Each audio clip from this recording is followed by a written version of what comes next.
I'm a publisher.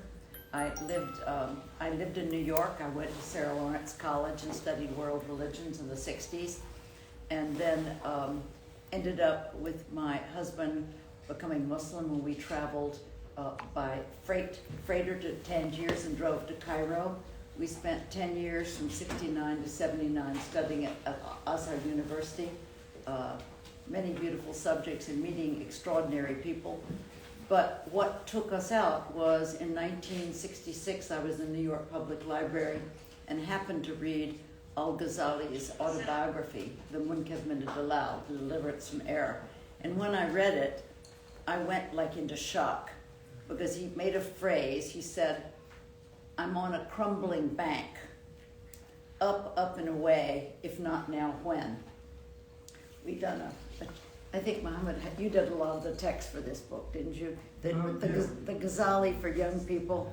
This is we brought this out for children and adults. The parents' data here, the children here below. And so we have a beautiful moment where he makes that decision to up and away. Yeah, he's thinking.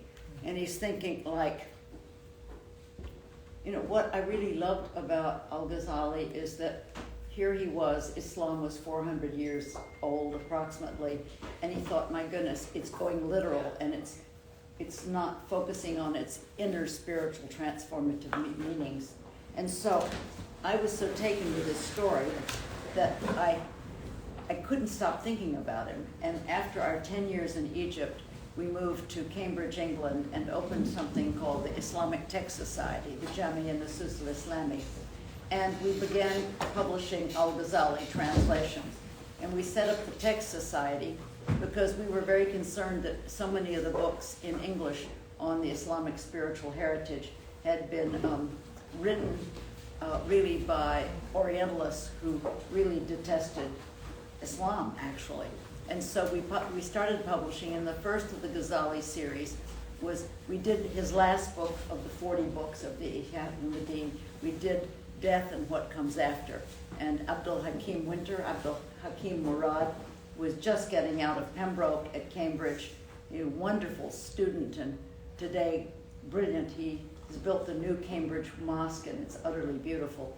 And so he translated that book, and then another book on Breaking the Two Desires. And so this Ghazali got going, this project in around 1980. That's not long ago, just 43 years ago, right? 43 years ago. And so it was going and has been going. And so in 1989-90, I moved back to my home in Kentucky so that I could be with my parents. They were dying, and I came home to take care of them. And of course, my love for Ghazali just never stopped. Loving him, and I was thinking, I'm going to die, and I'm never going to read all 40 books translated. And then my friend Hamza Yusuf, he runs a university, Zaytuna, in San Francisco, he said, I'm worried about my children. I'm worried that the way they're being taught their faith is just do this, that, or this, or you're going to go to hell. And he said, it's a terrible way to be taught. Why don't you do Ghazali for children? And so my thought was like, wow, do Ghazali for children. And so what happened was we got wonderful scholars to translate the book Kitab al-Ilm, the book of knowledge, the book of belief, purity, prayer, charity, fasting, and finally the Hajj, right?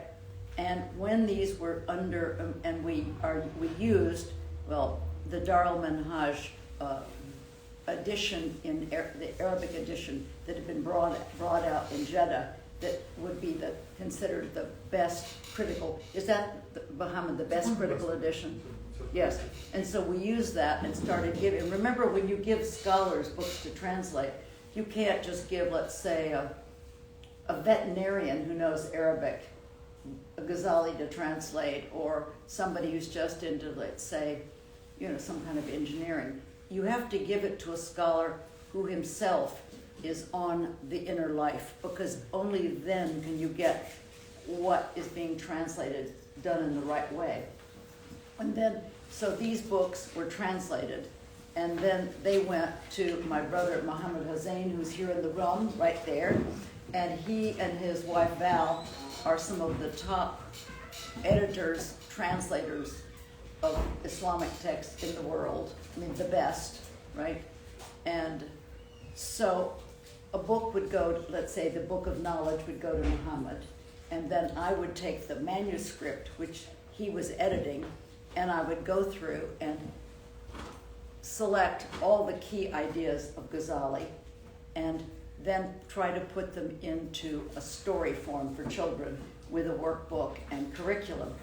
And so I thought what I'd do today is first I'm going to take each of the children's book and tell you one idea that has been key for me. And I thought I was doing this for children, but really the books are for me. I mean, it's like it gave me everything I ever needed to know. And Hamza Yusuf said a wonderful thing. He said, the Ihya Ulumuddin is like the Quran in a usable order. And just the way it goes up builds one idea upon the other. And it is so clear and so powerful and so useful that I personally think that it's like the greatest tool a person can have. And I mean the children's books work for parents. You say, oh, it's for children, but it's the ideas said in a language that we actually speak to ourselves. When I speak to myself in my mind, I don't say the transcendent yet imminent. I think haste makes waste. So I put this in the language I actually speak to myself. So even though these books are for children, not that any adult couldn't read the adult book, the key ideas have been pulled out. And so I thought what I'd do today is tell you one idea from each book that was like life-changing for me. Not that there weren't lots of ideas. And then tell you about a book that we're doing right now. And Muhammad is about to send the adult to press. It's book 24, The Bane of the Tongue. And I'm just finishing right now. It's not for children, the young people's version.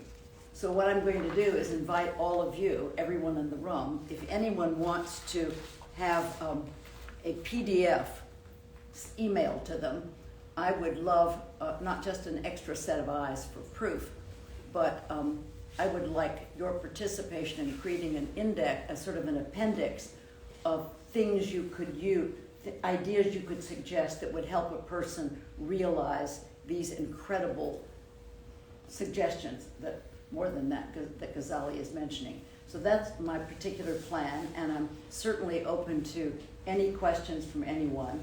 But I just feel that whether you're a Muslim or not, Ghazali's message is beyond, it's universal and it's timeless. So it's something of great use, like for Alia, for example, right? Yes.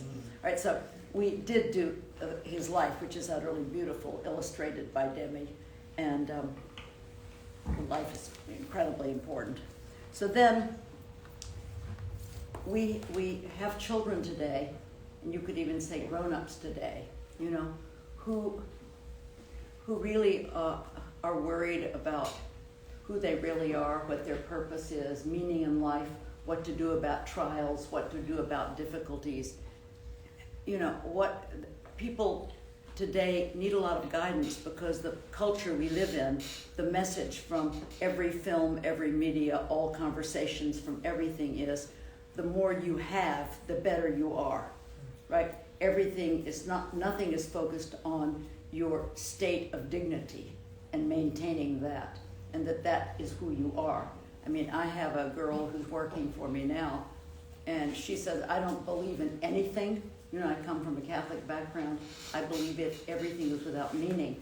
And honestly, I didn't know what to do with her, but I realized if I changed everything to dealing with her inner dignity. And this is also what Imam al-Ghazali is talking about, the true nature of the heart. And so what's interesting, he opens the Book of Knowledge, but in the very first few pages, he gives a child, or he gives any one of us, the full plan immediately. So he begins by saying, And this is written for scholars. Just the fact that I made it in simpler language doesn't mean anything. He starts out and he says, did you know there are two kinds of learning? Right? So I'm asking you. And the person says, well, I don't know, you know.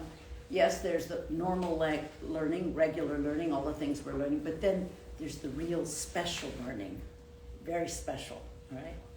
So then the child might say, well, what's that? You know, what's that really special learning? Well, that's how to polish your heart. And then a little child could say, polish your heart, you know? And, oh no, first he says, didn't you know there are two hearts? And people say, two hearts? Yes, the physical heart and the spiritual heart. And then he says, so then the important thing, the real learning, is how to keep that heart polished, that purity, that fitra, how to polish it. And then a child could say, well, why do you even have to do that? You know? Oh, because there are two realms. There's this realm that's passing away quickly that we're in, and then there's the eternal realm forever, where we will be. And then the question of all the problems that come into our life. And children have problems all the time. Disappointments, things don't work out. But then he points out that all of those things that are coming in onto us daily, all day long, these are all opportunities for polishing the heart. So even with the children's workbook, I'm just going to show you an illustration. See, they work on they start to see the two hearts. So, Alia, all right, I'll speak to her. All right, so you have two hearts, right? And so what is wonderful is if you tell, let's say we're talking to children, we tell a child, but why don't we tell ourselves, never mind children, right? That who are we identifying with every day? Are we acting from our true heart, our spiritual heart, or are we acting from our outer packaging, our whole narrative, our egoic package that we're in? And mostly we're acting and reacting from the part of us that's not our true nature. And so what Imam al-Ghazali does is he goes through, in the Book of Knowledge, all of these extraordinary stories. He's a great storyteller, which presents to you a way to believe, to accept that Allah is taking care of everything and that you have nothing to worry about and everything is in His hands. And this book, the children's book, was really quite something to do and to do the illustrations for and to get published. And about this time, the Templeton Foundation came in and they gave us just under $1 million to bring. You're looking at this, you think, what is this?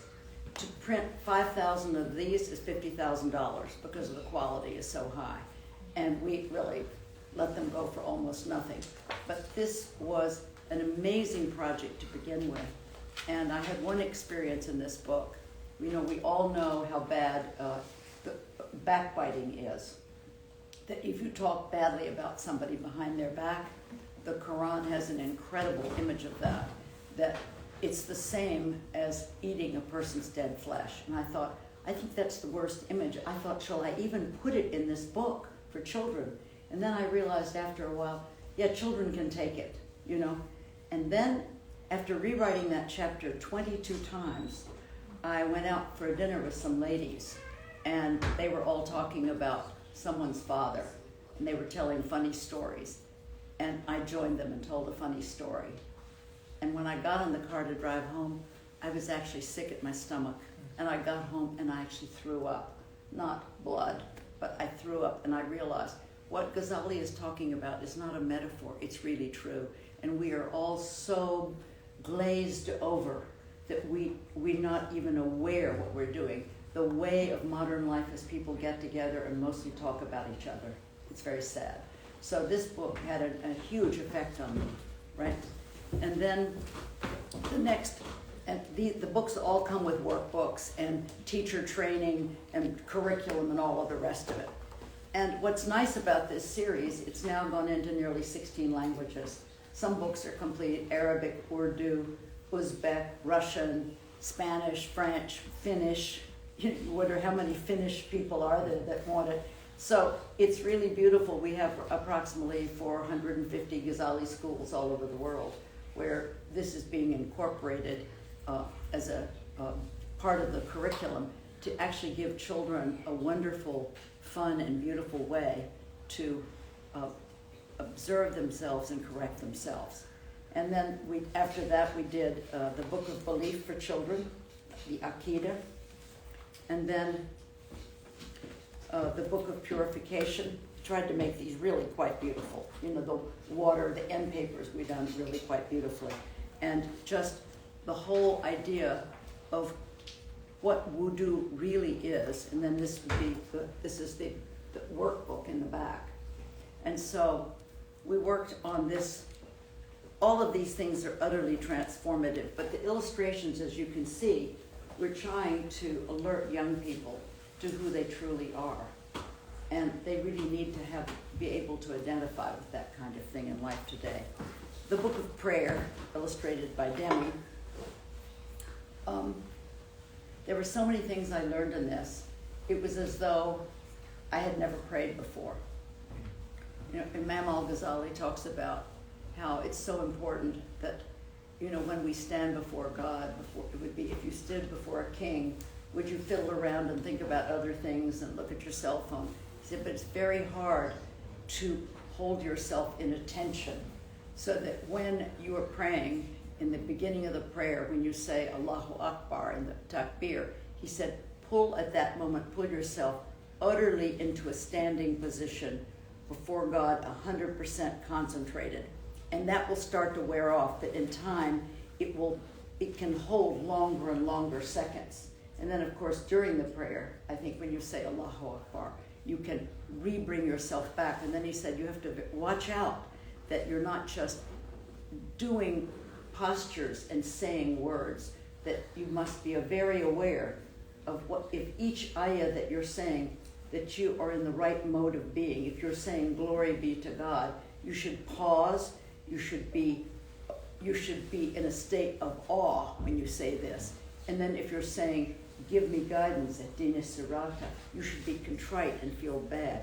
If you start trying to do this in prayer, right, no matter what tradition you're in, you can imagine it slows it all down, but it turns it into like a realm of light, you know. And his things, I mean, I pray alone at home, but I hadn't realized that praying in a group Jummah was so important. And he tells a story about the time of the Prophet, peace and blessings be upon him, when this group that were always praying together in the morning or whatever prayer it was, and they noticed some man had slept through it or missed it. And the whole congregation went to his home, and they all wept and cried that he had missed the blessings of praying together with everyone. You know, many beautiful stories like this. But the prayer is an extraordinary book. And then, wait, I'm tipping this over. Then the mysteries of charity and fasting. And when I was doing the book of Zakat, I was afraid it was going to be really boring. You know, we studied at Azhar, and I thought it was just going to be, you know, percentages and giving them. And in fact, it was transformative to me. And I'll just tell you a bit of the children's story that we used, that I made to go with this. All right. So what happened is, the storyline of the book is there are a group of children in this Muslim town, and they're walking home from school one day, and they are talking among each other and saying, you know, my mother's really angry that I'm late for prayers. I don't know why we have to be on time. My family is upset about this. And they had real questions, and they thought, who will we get to answer our questions? And they go past this kind of secret door to a hidden garden, and the ivy is blowing. They go in, and there's a beautiful magical garden, and they think, we'll come here, and we will talk together about our questions. And then one little boy says, but who will we get to answer our questions? And then another says, well, you know that old man who sits every day in the park, Hajj Abdullah, who comes from the sort of poorer part of town. He sits there, and the birds are on him and the squirrels. He has no ego presence. He's surrounded by the loving animals. So they go to him and they say, would you come to our garden some afternoons after school and answer our questions? And he says, I will come, but I will not answer for myself. I will answer from Imam al-Ghazali. And so that's the way Ghazali is presented, but not just through Hajj Abdullah in the garden. All the points that had to be brought up, because every single thing in the book I had to put in. So sometimes it was in the guise of the grandmother who knew something, or the father, or the teacher at school, to indicate to children that wisdom comes from all of these different directions. It just doesn't have to be from a Hajj Abdullah. So one day, the children are at the merry-go-round, right? And they notice some children are looking longingly. They don't have the money to go.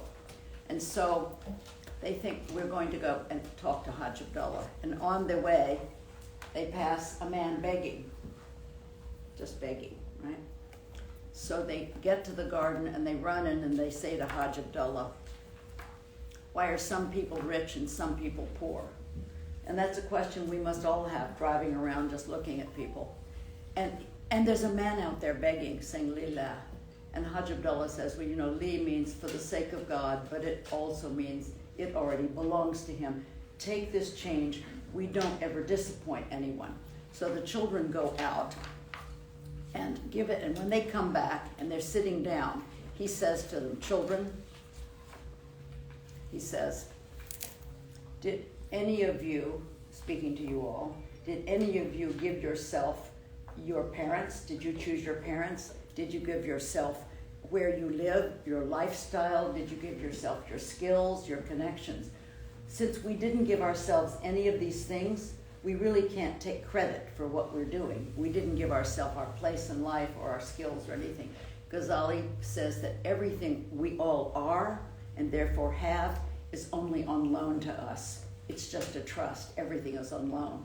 Some little boy said to me, you know, when I borrow somebody's Legos, I don't have a problem returning it when I've borrowed it. But we forget that everything we have is really this precious gift on loan. And I want to break a moment here and just say something I learned yesterday. We were at Columbia University at a congress, and Professor Mustafa Muhammad Rustam did a quite amazing talk. And he started out by saying, because we're talking about zakat, he said, since God is a treasure who wanted to be known, what is the zakat on that treasure, his treasure? Allah's zakat to us is mercy. Isn't that beautiful? Imagine that this is what we're getting. And he goes on, he said beautiful things. He said he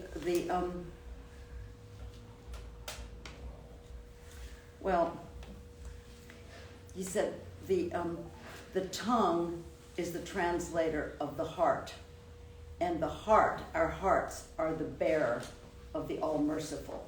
And I'm starting to realize, too, that when we talk to each other, what we should be doing, everything we say back, since we're the recipient of this incredible mercy, everything, when we speak to one another, no matter what, it should be with great mercy. So anyway, to continue the story, so then Ghazali tells these stories, how to give and how not to give. And it really impressed me.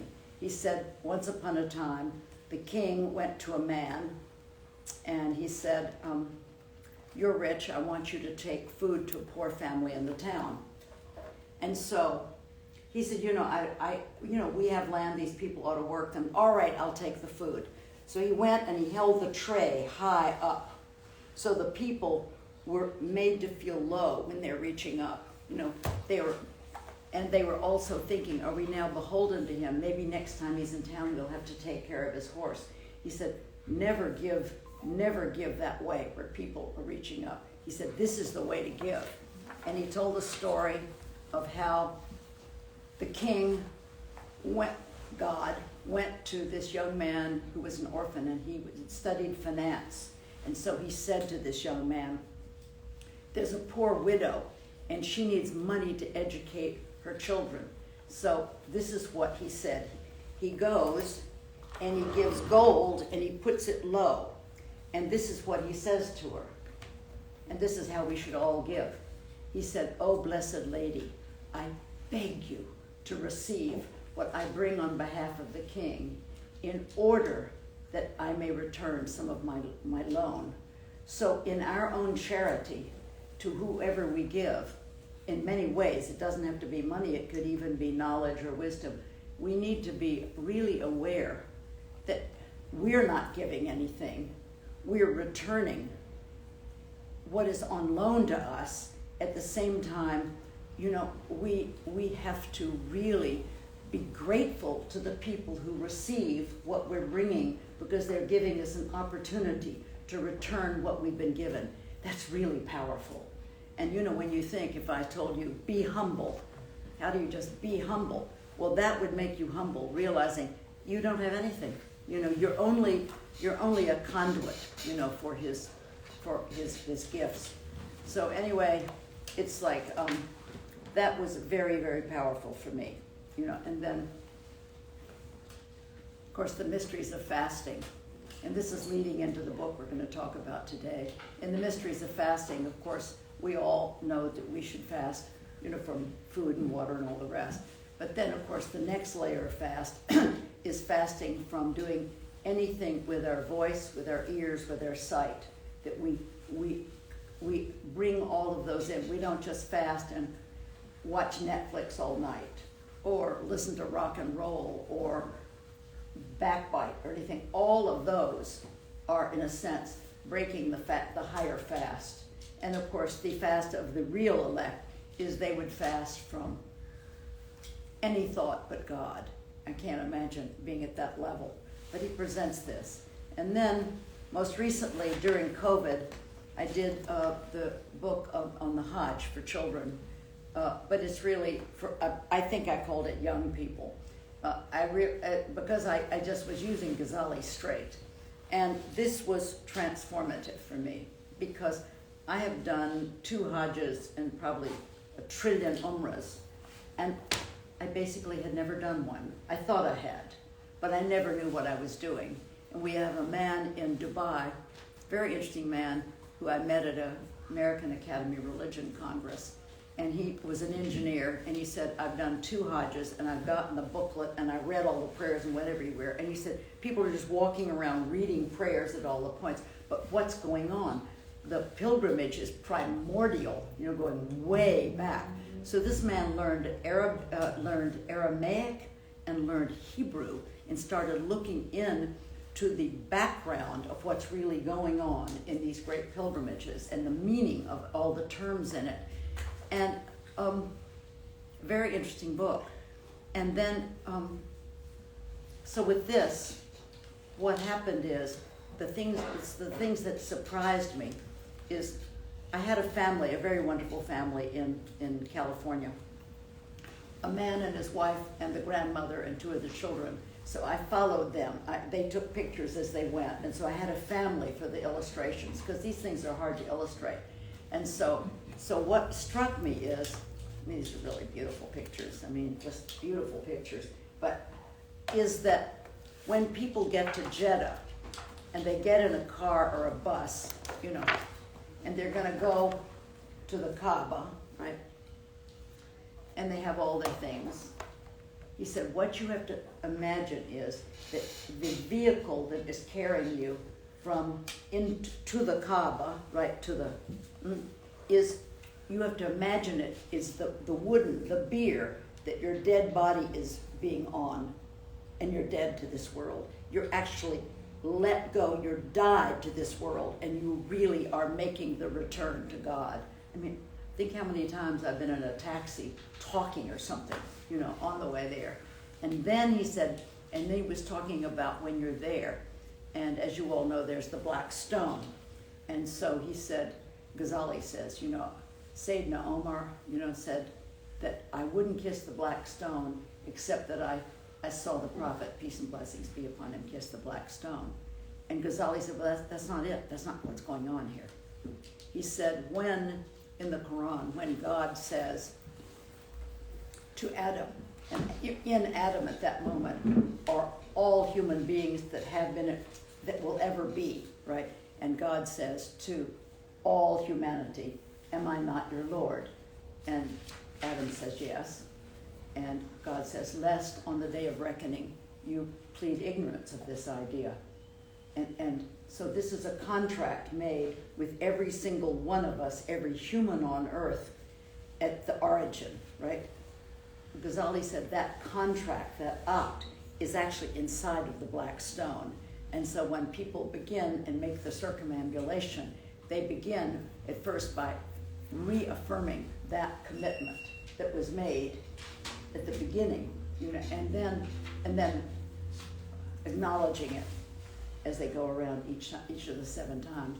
And it really strikes me that how powerful the rite of the Hajj is, because at the beginning, if you're doing that, if you are starting it by going back to the moment before humanity even comes into being, and you've made that contract, and then you end by standing basically in your shroud asking God's forgiveness with people from every walk, everywhere on earth.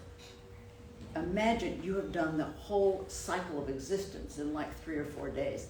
What a powerful, incredible rite to have access to. I mean, it's an amazing thing. And so this was this particular series. So now I come to the book at hand, right? I have a question. Yes, please do. Ask all the questions you like. So I think part of the story you're describing, you may have left out a tiny part, Please, which I think please. is important. Yeah. So when did you convert to Islam? 1966. Okay. So the difference between converting, you choose to be a Muslim versus being born into a Muslim. Yeah. Muslim, is that A, you're an adult, Yeah. so you know how to ask the question why. Yeah. And so, and I say that only from personal experience. Mm. And so what you've managed to put together there is a series of books Mm-hmm. that child, I'm going to now call him, in 1967, you were 1 year old, had absolutely no clue about Islam. However, being at this point a grown adult, you can read and accelerate very quickly. Yeah. Mm-hmm. So the books you're describing, even as I look at my experience becoming a Muslim, I would have loved to have read being an adult. However, part of it's difficult as an adult to go read a child's book, right? However, the way you structured those, you refer to a child does not necessarily mean kid, but it could be a full-grown new Muslim. And so part of your story there, I can see how the child in you, being Muslim, was curious about this. And the best way of expressing it was to do it to a child's perspective on it. But we don't think of young Muslims, and I mean that by becoming one at the age of 40, right, as being young. So the translation, so the books or the Well, I mean, we have the adult books too. Well, you don't have to do this. No, but the interesting part of that is being an adult and trying to find information is much, much more difficult than you think. And because you tend to, once you become a Muslim, at your age older, you deal with other Muslims that are your age, and so they've grown up with it, but you're still a child, even though you're among adults. So, the definition of a child, because I can tell you some of those books, 1 or 2 that you described, I would love to read, even though they're geared for children. You can get the adult version, but many parents read this first and then do the adult, because the adult ones have so many scriptural passages that and so deep that sometimes you don't make it, Right. Well, I hope you. No, absolutely. Yeah, maybe you can get these and enjoy them, but that's a very good observation. So recently, what's happened is,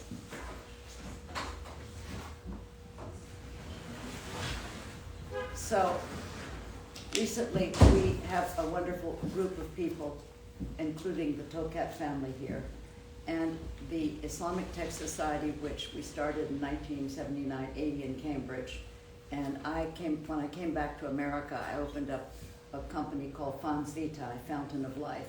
And we basically do the Islamic spiritual heritage, but all world religions. I'm a teacher of world religions and art history. That's my field. And so we have basically, what we're doing, we discovered that of the books, of Ghazali's 40 books that have been brought out, the Text Society in Cambridge has done so many, and the Fons Vitae has done so many, and so of the 40 remaining, there were still so many to go. So with the help of the Tokat family and Mohammed Hussein here, we have had all of the remaining ones translated into English, and now they are being edited by Mohammed, and perhaps you'd like to talk about that bit by bit. And so that we hope in the next few years, the whole series of 40 will be out, which will be a really extraordinary thing to have that out, that product. And so in the process, book 24 came recently. Book 24 is called The Bane of the Tongue, and the adult version is going to press, I think, in about 10 days' time. And so I read it, the adult version, and printed it out, and then I went and circled all the key ideas. This is the book I'm inviting you all to work on, right? And I've decided this is one of the greatest spiritual tools I've ever come across. It doesn't matter what religion you are, this is universal stuff. And I read it and I sort of went into shock because I realized I go around all the time unaware of what I am doing, with my speech, in my mind and in my mouth. And so when I started to read this, I thought, I'm not making this for children. This is actually for teens and us, but it's a simpler, faster version. Not that the other version isn't fantastic, and it is, and it's not even that long. But it's something you could then, if you were doing it with yourself, you could help children with. So what Ghazali does is, it's quite an amazing thing. What I've done to tell this story, I'm going to tell you the children's story because it's fun. I mean, how in the world do you take something like this and put it in a way that's engaging, So what I did, I've set the story in a town between Damascus and Jerusalem, because wasn't that where he was writing the Ihya al-Madin Muhammad? That's where he was writing, right? And it was around 1095 to about 1095, yeah. So I wanted to make sure the mosque I had involved was already in I got an old mosque in Aleppo for the mosque details because so this is what's happened. So once upon a time, there's this town, and I don't name it, and it has a forest behind it and a giant mountain behind it. And there's a crevice at the top, and golden light is always coming out of it. People have seen it for years. At night, they're like golden clouds. And over the past hundreds of years, people have gone up and they never came back. They went into the cave and never came back. At one point, someone got their grandmother and brought her back, and the grandmother never spoke again. She only smiled. And people liked to go and sit with her because she was so beautiful and radiant and peaceful. So people would go and sit with her, right? And then there was another time where they got another person down, and they just sat and smiled. And at this time, where the story picks up, there are two beautiful teenagers. They're about 17 and 18 years old, a brother and sister. And the village decides to put a cord around each of their ankles, and they will go up and they can go into the crevice, and they can stay for 3 days, and then they will reel them back very gently and slowly so that they can say what is going on inside of the cave, what is the golden light, why are the people who come down, why do they never speak again, and why do they smile? And so the teenagers go up, and they go in, and people are praying, and they're worried, and they're afraid one of the ropes cut on the rocks, bringing them back. So they bring them down, and the two beautiful young people, they're about 18, they don't speak anymore, and they just smile. And so they are sitting, and people love them, and they love to look at them, and and then it's the beginning of the month of Ramadan. And the imam finds in this old mosque in the basement a crate, an old chest, and a letter from Imam al-Ghazali to the future. all right? So in Ghazali's own words, so in this, and then what is inside of this chest is the manuscript for this book, the bane or the scourge of the tongue. And then Ghazali says to so the letter, the Imam reads this letter to the people sitting in the courtyard. And this is, truly the tongue is one of God's greatest gifts and the most wondrous and subtle of his creation. It is small in size but tremendous in its power. Anything that knowledge can reach, the tongue can articulate as either true or false, and there is nothing which knowledge cannot reach. What other organ in the body has this special quality? Our eyes can see color and shape, our ears can hear sound, and our hands can touch solid forms. But the reach of the tongue is vast. What can resist it? The good that it can do can go on forever, while the damage it causes is immense. Speaking beautifully benefits us inwardly and outwardly in both this world and the next. We all need to learn when speaking is good and when it is blameworthy. It is difficult to rein in the tongue, which is the most rebellious member of the body. Speaking out takes no effort. If we need to lift something heavy, it takes energy. But no energy is needed to move the tongue. We all need to be on guard because a slip of the tongue can bring on a calamity and much hurt for others. Right? So the town hears this, and all of us, and he says, so we're going to meet in the courtyard every evening after Taraweeh, and we're actually going to talk about each of these terrible things that the tongue can do. And the two children who've come down the mountain, they speak, and they say, look, we'll tell you what's going on in the cave. There are people from all over the world, from every nation of all ages, who experienced some of the banes of the tongue to the point they were so sick of themselves, they couldn't bear it any longer. And we're all sitting together in silence in this golden space of peace and beauty and reconciled souls. And they said, the two said, we could stay there forever, because at last we reached our inner state of peace and our real selves, the real selves behind our egoic stories that we're pushing all the time and bragging, and all of our lives we never shut up, and I'm one of those people.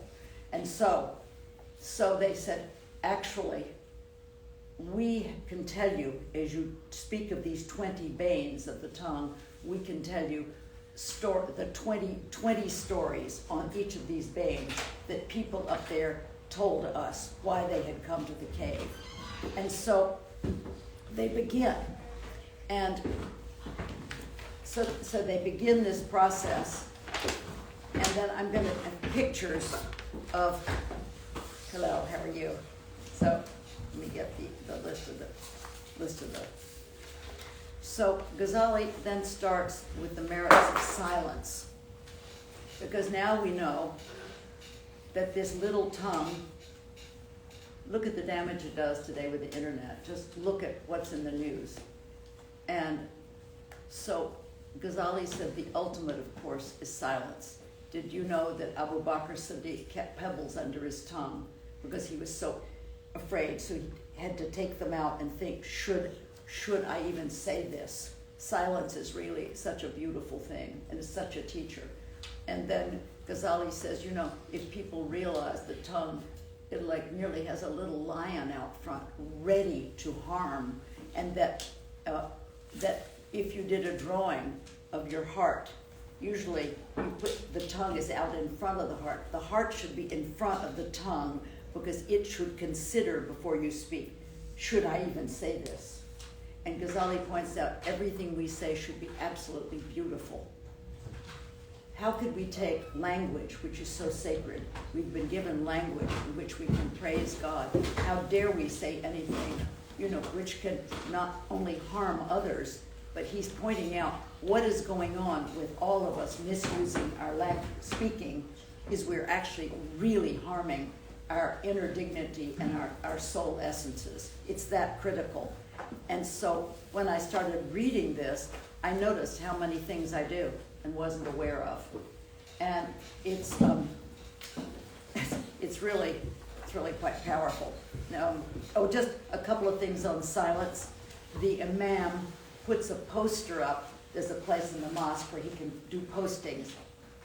And he does a poster called The Merits of Silence. And there are 4 or 5 ahadith.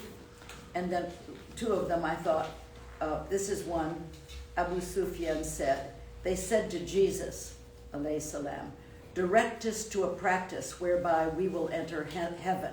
He said, do not ever speak. They said, we cannot do that.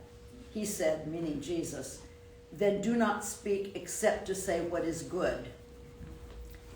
And then Solomon, the son of David, peace be upon them both, said, if speech is silver, silence is gold. And then the prophet said, peace and blessings be upon him, God is present at the tongue of every speaker. So let a speaker who knows what he is saying fear God. And then, listen to this, and then here's another thing. When you see a believer who is silent and dignified, draw near to him, for he has been endowed with wisdom. So I'm thinking more silence is good, right? So then the group is about to begin, and of course they look up and they look at this mountain, and of course it reminds them a bit of Jebel Nur, the mountain of light, out from Mecca where everything began. And the teenage boy said, the sister Miriam, when Ayman and I entered the cave of the mountain, it was like reaching our own pure golden heart centers, discovering who we truly are. In that heavenly realm, we met people from every nation on earth. It is a place or even a state of being to which people are drawn to find their truest selves, their inner dignity and peace. We came to realize what we always somehow felt and suspected, that our minds have always been too busy with distractions, overthinking things, trying to impress others. Our conversations were mostly about other people and things. Our tongues were diminishing our goodness. So with that, Ghazali takes on the 20 things we can't do. I'm not going to do all 20, but just a few of them which struck me particularly. Let's see, let me get the list here. Now, he mentions they get worse and worse, but one of the lower ones, vain talk, is we shouldn't sit around and have vain talk, like talking about the rich and famous. And I think, how many people spend time talking about the lives of movie stars and royalty? This is a whole subject matter that people are engaged in. He said, then arguing. Let's look at arguing. Children argue with their parents. People argue with each other. This really struck me. He said, what are you doing when you argue? I'm basically saying, I'm right and you're wrong, right?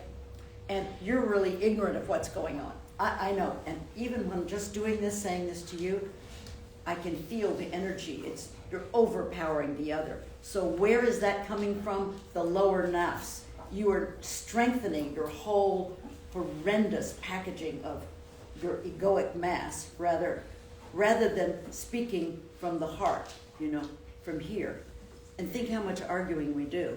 And he points out, you could simply say to someone, why don't we just have a tea and discuss this, right?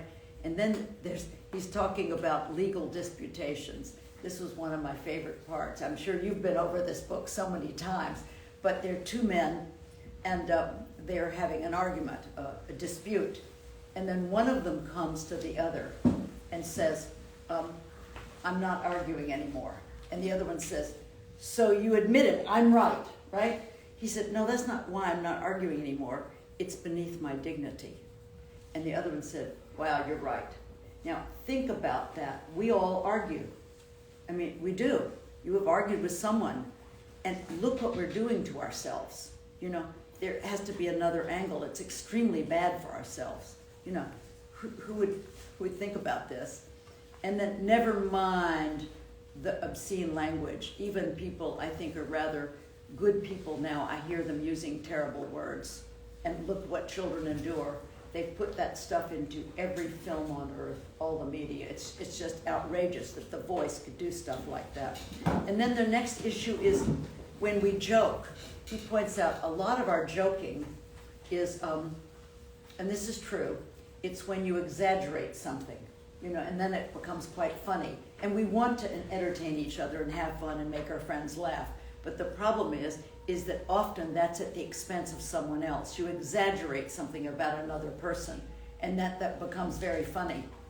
And I can think at times I've done this, actually, very sad to say. Oh, and this was kind of nice. He was talking about, this was kind of touching, about joking. That's backbiting, maybe, I hope I have this. Yes, here it is. He gave 2 examples in the Prophet Muhammad's life of joking, his kind of joking. And I thought it was just so delightful, right? An example of the Prophet joking was his reply to a woman who asked, "O Messenger of God, let me ride on a camel."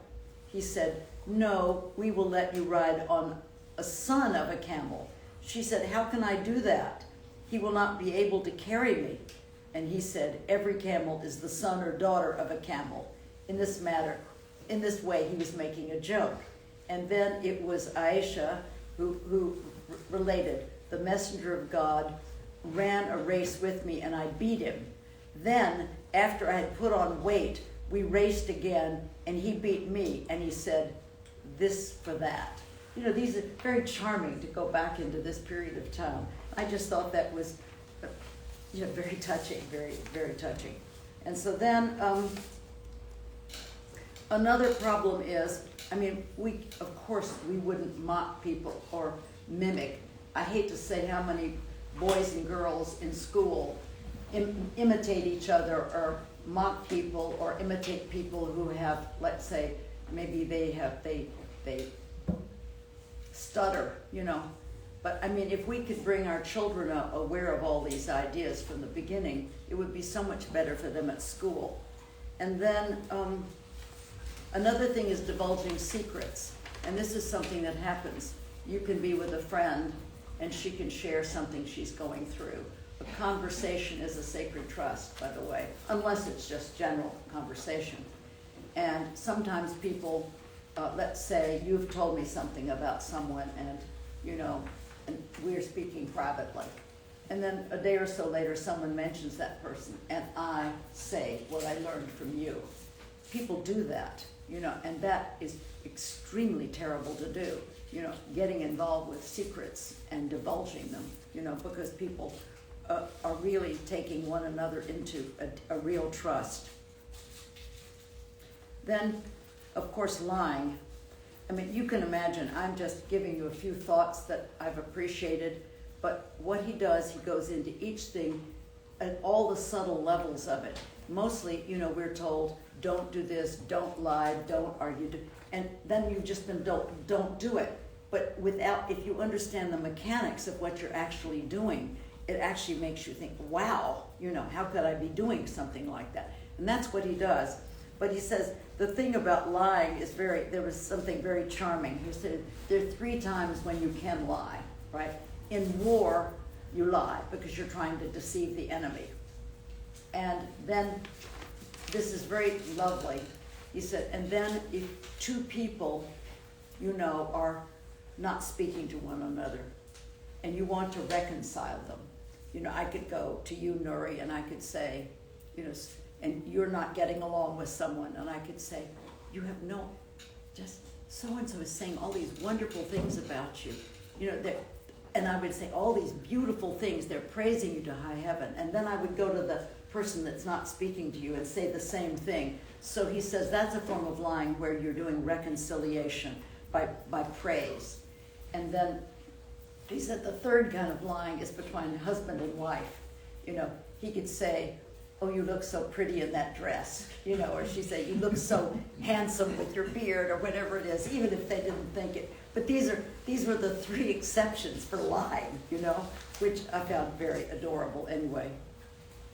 And then even, it's interesting with backbiting, we all know how dreadful that is. And in the book of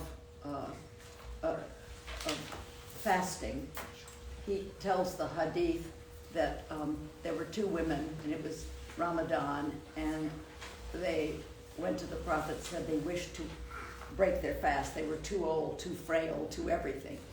And he gave them a bowl, and he said, throw up in it. And to the horror of the onlookers, flesh and blood came out. He said, you'd already broken your fast. You were backbiting. So, and that's a Sahih Hadith. And you think about how much, one of the things that I'm watching myself now, really working on this book, how often I'm sitting with my friends and somebody comes up and they're talked about. And backbiting is you say something behind someone's back that they wouldn't like said about them. Not if you say how wonderful they are or whatever it is. But it's amazing. You think you don't do it, but if you leave today and you just start watching yourself, getting on guard, it's shocking how many little subtle opportunities, because so much of normal social intercourse and conversation is based on this, And there was something I said, backbiting. And then he said, but we can also indirectly backbite while not appearing to do so. If I say, what is the matter with people who think it's cool to wear silly baseball caps to school, and we all know exactly who I'm referring to, then that is also a sneaky way to backbite. Then another, or sometimes backbiting can get hidden by self-righteousness and boasting. I heard someone say how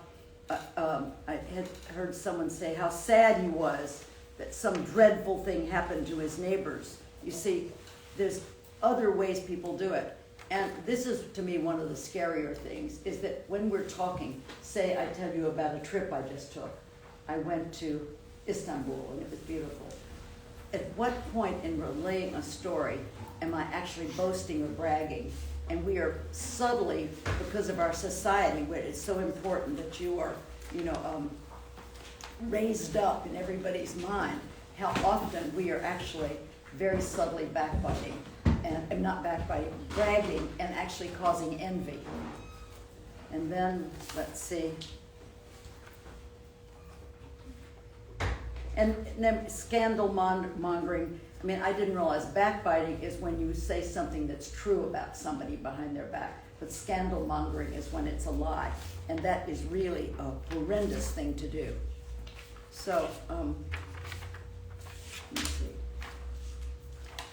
So what I was going to ask you all to do, and it's even about animals, this is very touching. Even animals are to be respected. There's a story where Malik bin Dinar said, Jesus said to his Jesus and his disciples passed by the corpse of a dog. The disciples said, how foul the stench of this dead dog. And he said, how brilliantly white are its teeth. It was as if he were prohibiting them from speaking ill, even of a dog, while reminding them to mention only what is good in God's creation, that we shouldn't go putting down things in creation. So this is, I would love all of your comments on this, but what I'm trying to figure out is how could I put something, an appendix at the back, whereby you all could come up and send in thoughts of how do we, knowing all this, because I've been going over this now for months, and I still forget, and I'm trying to find ways or things or activities or something I can do to help me incorporate this and stop doing this stuff. Because now I see, and the way the book ends, you'll love this ending. They finish the 20 bains, right, sitting in the courtyard with the beautiful mountain, and they realize that it's the last 10 days of Ramadan. So the Imam says to the whole town, what we'll do the last 10 days, the whole town, we will not speak for 10 days. If you're the grocer or the postman, you just smile. School will be canceled. If children want to bring sleeping bags and come to make iktikaf in the mosque, so that the whole town would get, in a 10-day period, the experience, the taste of what the people in the cave were experiencing. And I'm thinking I'll just try it one day, maybe. But anyway, so I would like any of your all suggestions or comments. I have a question. Yes. Thank you very much for your time and all the knowledge that you bestowed upon us. The question that comes to mind is, what is the jewel, the center that allows the individual to transcend or shift the state of consciousness where it's no longer a list of do's and do nots. I'm no longer, oh, I have to watch myself, I have to do this, I have to do that. What is that? Is there a point of which an individual can not worry about should, must, do, don't, so that it's not always running on guard as if that kind of state. So I'm wondering if there's from maybe your personal experience, maybe not in regards to this particular topic as far as speech and silence and not, but as far as the shift in state of consciousness that allows for a smoother experience rather than, oh no, I don't have to do this, I don't have to do that, I gotta watch out for this. I think, personally, I'd love to hear, Nuri, how you'd answer that, but I'm fine personally because, I've been focused on this for now 60 years, right? And finally, as I said to Mr. Tokat, life is a gradual demonstration that all of these things are true. And I think you start to relax into it and reside there. Certainly with your prayer beads or your remembrances or your prayers, I think you finally start, at least in my case, because it worries me. I mean, obviously you can see I'm scared about this, right? But it also has come. This idea has come to me now, through this. This is to me, this is an incredible tool because, I forgot the main thing. The main thing. I can't believe it. All right, Ghazali says that the backbiting, forget the ones where we're talking to each other, we are backbiting all the time in our own minds, that inner conversation, the real fitra, the real me behind all this nonsense is constantly having thoughts about people. Oh gosh, look at her, there she goes again, right? And he said that in our minds, we're making assumptions continuously, which are not based on fact. So my granddaughter, Medina, is 10. I started her on the Ghazali project at age 3. And she sees her lens is Ghazali, because that's how she thinks you look at life, keeping your heart polished and all the rest. So I called her up, she lives in Germany, with a Zoom, and I filmed her. And I said, Medina, she's doing some of the drawings for the book for me. And I said, Medina, I told her about the inner backbiting, and she said, Granny, I do it all the time. And she said, everybody probably does. She said, when I look out the window and I see homeless, I usually think, oh, yuck. She said, but Granny, I don't know their circumstances. And then she said, there's a little boy at school, in my German school, and he's very spoiled, and I really have been, in my mind, disliking him. And she said, now that I understand this, I realize I have to not know what he's been through to make him this way. And that's a 10-year-old. And that is the one I'm noticing a lot now, because I'm trying to quit judging with these backbiting thoughts in our heads. I mean, that's the degree it goes to. That's pretty heavy duty, isn't it? Muhammad, would you like to add anything? Because you have been editing this work. Huh? You're going to be silent. No. No, you did so. I mean, you've been dealing with this book like I have for months, right? What have you found from it? Why has it been a good book for you? I don't have useful to you. anything, specific, but more like that example that you gave is, to to like think good of people all the time, you know, the 70 excuses Yeah. to get through those. That's a good thing. Yeah, imagine if we, from today, everybody in this room, we never said anything again that wasn't beautiful. It makes me cry, the thought of it. But we should give it a shot, you know? I mean, It's a good thing. and Nuri, how would you answer that question he asked? Your answer is your better than mine. No. Would anyone like to contribute? It was a very good point. At what point, yes. According to Ghazali, the education is between the teacher and the student. So in this case, especially in the society that we are living in, we are all reading, I'm social talkers, and many of my friends, we're reading Ghazali's books in Turkish we read. And what is my take is, if I don't have a teacher, and if I'm a student, in order to follow the Ghazali's way of life and philosophy, so you have to be really pure in your thoughts. So, and to raising a child in the society, and with all the implications of the society, all the rules and regulations that sort of put to us since we are a child, because I'm so sure you're born Muslim too, like me, and my husband is not, and so, and I raised my kids Muslim. So putting all that aside and doing number one and number two, number three is what Ghazali has taught me is my relationship with God that is more important than the rules that they're imposed on me. So it's basically guidance under the guidance of love of God and confidence that you have towards what the preaching, what is, if you read it, you question it. And according to Ghazali, if I'm wrong, you can correct me. So according to Ghazali, you cannot question mathematics and science, but you can question all the other morals, society, what is imposed on you.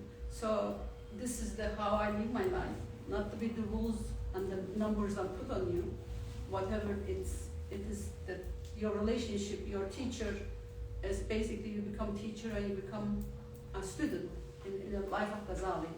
And I want to mention to you also, they have the teaching in Ghazali's teaching in Pakistan, I don't know, in the madrasas. I don't know if you guys are aware of it. It's been going on last 30 years, and it's been very fruitful. They started in the madrasas at age 4. Where is this? In Pakistan. I see. In Pakistan, Islamabad and Lahore, I believe, in the well, actually, they call it's basically a public school. And it's been very successful. And unfortunately, we don't have anything like that in our society. Maybe you exposing us to these books in English, it's a wonderful thing, and we can learn. And we are fortunate that I read them in Turkish, but now is that my kids can read them in English. My husband can read them in English. So thank you very much. It's wonderful, wonderful. The thing about the teacher, I'll tell you how Ghazali ends the Book of Knowledge, right? It's about the teacher. Yeah. He says, but he tells the story of 2 trees. You know, one is bent and casts a crooked shadow and the other is straight. He said, we are all teachers. We're always copying somebody. Yes. You know, I'm copying the way she dresses, the way. So we actually owe it to each other. Am I doing something right this minute that I'd like to be copied, you know? And that gives a big responsibility for what we're doing. It should be something that we would be pleased if it were copied, you know, because we're all teachers, and children are told they're teachers too. It's quite profound, really.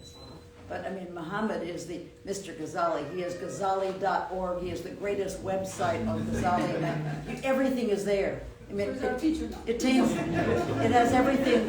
What does it contain, the Ghazali website? Oh, I mean, it has all the works of Ghazali that are. Yeah, everything. Whatever language they're available. So did you translate it from Arabic or Persian? The one we're working on now is from Because what's written in there? Well, I wanted to just contribute to his question. So your question is, how do we get around not talking about the things we should be doing? Is that sort of the question you asked? The shift in state of consciousness where I'm no longer playing in the field of do's and don'ts. So the idea in my mind, when I hear that instantly, is why even talk about the don'ts? Just do the do's. This is what I should be doing. Right, But strictly take everything out of your vocabulary other than the do's. well, this is, I guess, where language is this lost in translation. Interesting. The idea of should. What is this emanation that can come out forth as a reflection of what's happening internally of this state of mind, of consciousness? That I'm no longer walking around in a pool of should be respectful, should talk like this, should, so that I'm lovable by the one and only. Where that love and that mercy is already flushing through my body. So this state of consciousness that is either transcended or is now emanating from, rather than the state of should, have to, do this so that the gates of heaven open. But isn't one buying into an insecurity? Say that again? Isn't that buying into an insecurity? So the minute you put a doubt about something I should be not doing, is buying into an insecurity. I'm not sure if I'm... Well, so I have a decision to make, right? And so the right decision is to do this versus that. Mhm. And so that should be clear. Versus something else that happened in your life that puts a doubt into that. And that's the only reason that they become the opposite. It's a reaction to something that may have occurred. So all I'm saying is, as long as you can stay yourself focused on what I should, then the shouldn't doesn't really apply. gosh. It's hard to do that though. I mean, this is not something I'm saying it's easy to do. It's just a conscience and so. Mohammed, what is Ghazali's take on this?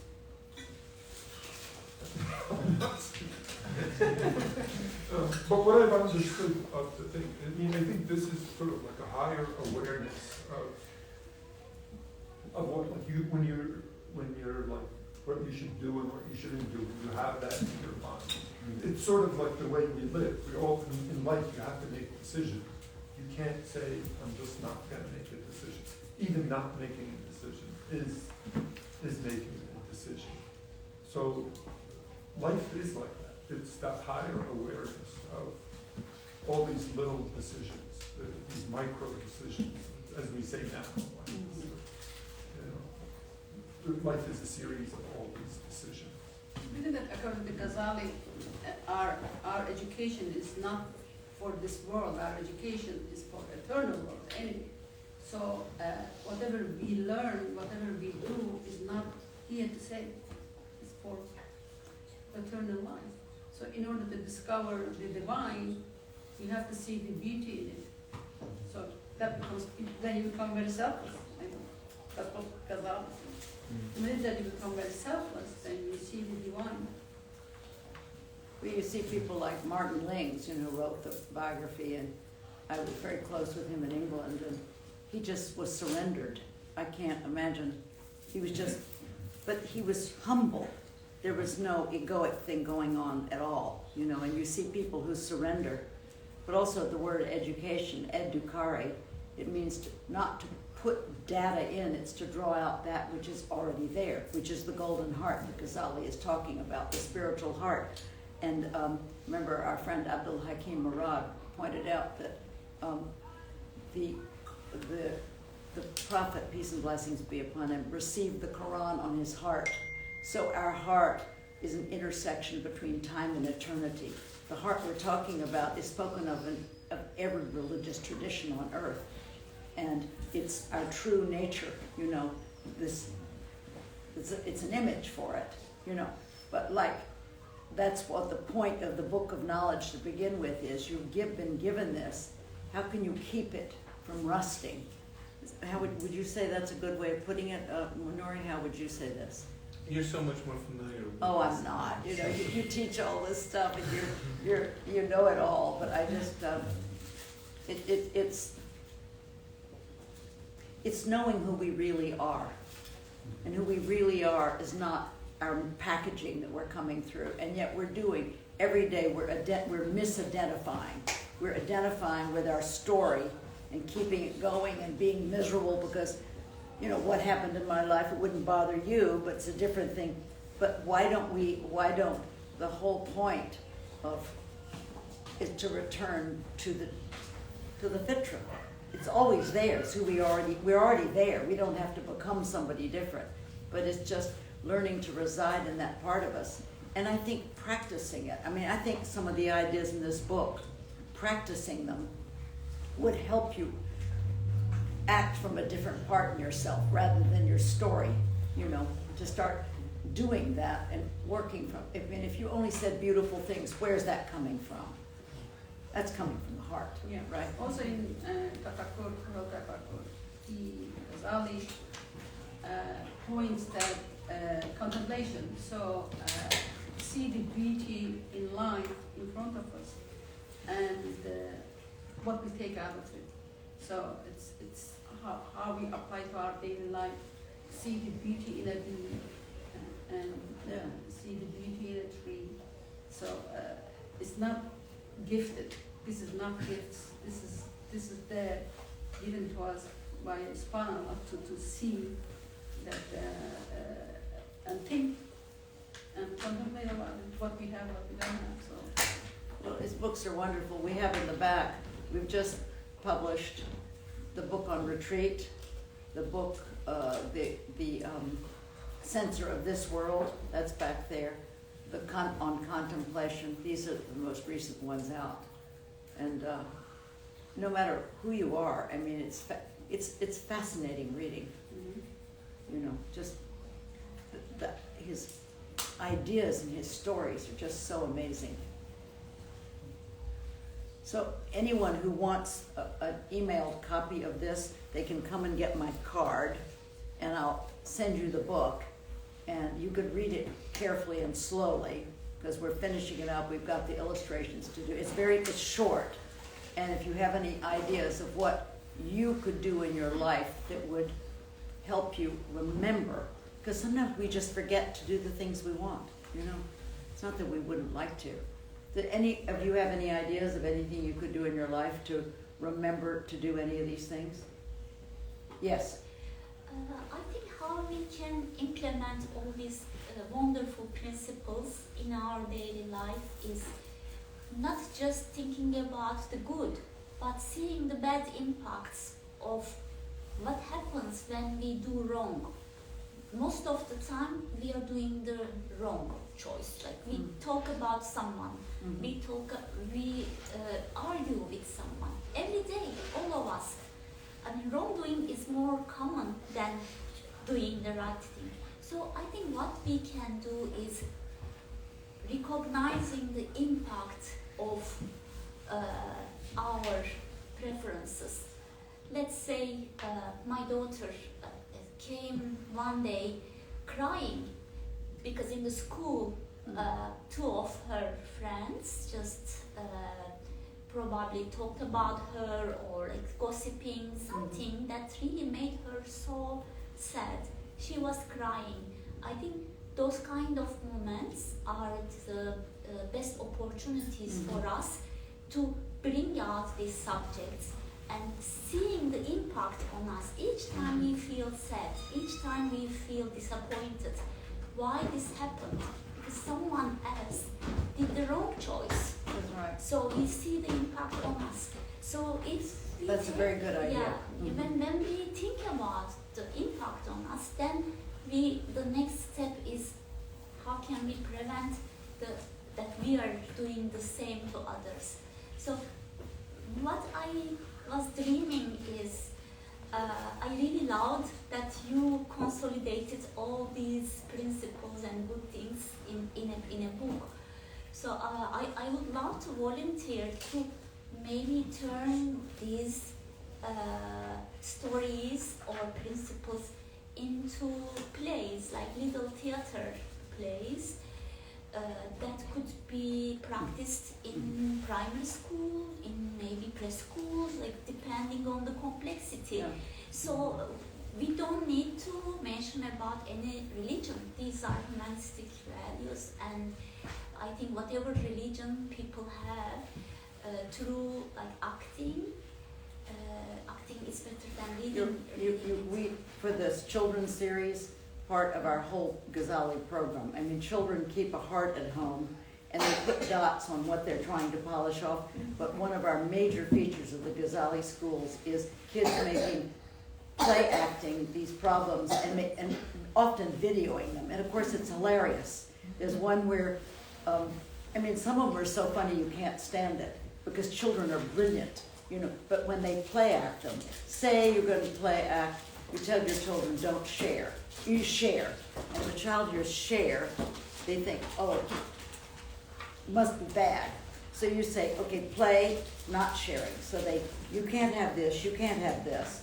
And then and they have lots of fun not sharing. And then you say, now share. Would you like to hold my truck? And they discover, oh, it actually felt good. It didn't feel good not sharing, because they don't know the experience unless they've tried it out. Even with my grandchildren, I watch them greeting guests, and I say, go and greet the guest, and they go and give the weak hand and look away, like this. They don't know how to do it. No, you do this, you look in the eye, and then, oh, that felt good. So it's wonderful what you're reminding me of, but I'm even saying we should do it ourselves. But the play acting, I mean, there was a little girl in Sialkot, Pakistan, I'm mispronouncing it. She sent a video of herself in a pink sequin dress with her peacocks. And she said, peacocks don't backbite. And then she took her dolls and went in a doll car to visit other dolls. And then when they left, they talked badly about the dolls who had given them lunch. And then they thought, what have we done? You know, we are going to go and apologize. Because also, it's pointed out, if you listen to backbiting when someone's doing it, you're complicit, you're in on it. So that is another frightening thing. So, you know, but definitely that's a great idea. You know, because these are all these opportunities that are happening with, I mean, you can tell children if you say something bad, it's like, if you squeeze toothpaste out, you can't put it back in the tube. Once you've said things, you can go back, I can go back in my whole life, and I can think of 2 things I did where I hurt people, and I have never forgotten them. It's that hard on the heart. We know, right? And it's big, you know? I can think about them now, you know? So that's a very good idea. Yeah, wonderful. Any other ideas? I says like Ghazali's most important thing is the awareness and knowledge. So from the knowledge section, the awareness of knowledge is the what he says that it derives from the logic and self-awareness.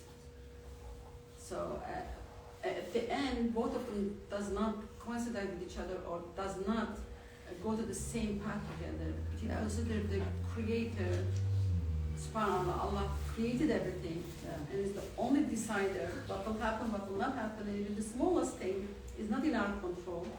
So where do we stand in it? You know, if you make a good decision, if you make a decision with your logic, where are we standing in that sense? So I think it's a very troublesome thought in one's mind, because if you know that you're making a decision, but you know that outcome is gonna be bad anyway, because we believe in fate. So it's Ghazali can take you to the circle. No? What's that? It doesn't, I'm going to say, it doesn't change, really require lots of little drops when you think about it. Yeah, And it could be I simply, think so. it's a simple sharing of one little phrase that completely can change someone's life, and that's it, it takes off. So with that thought in mind for a second, when we think about, right, they become 38 seconds worth of information, and then we move on. So there is the power of using that to simply send a very short message that could touch one person, even if 1,000 people look at it. So I think the statements you've given us of the 20 are very powerful. And the question is, how do you get it to a point that you can get that story across in 15 seconds? And you never know how many people you touch. That's an idea.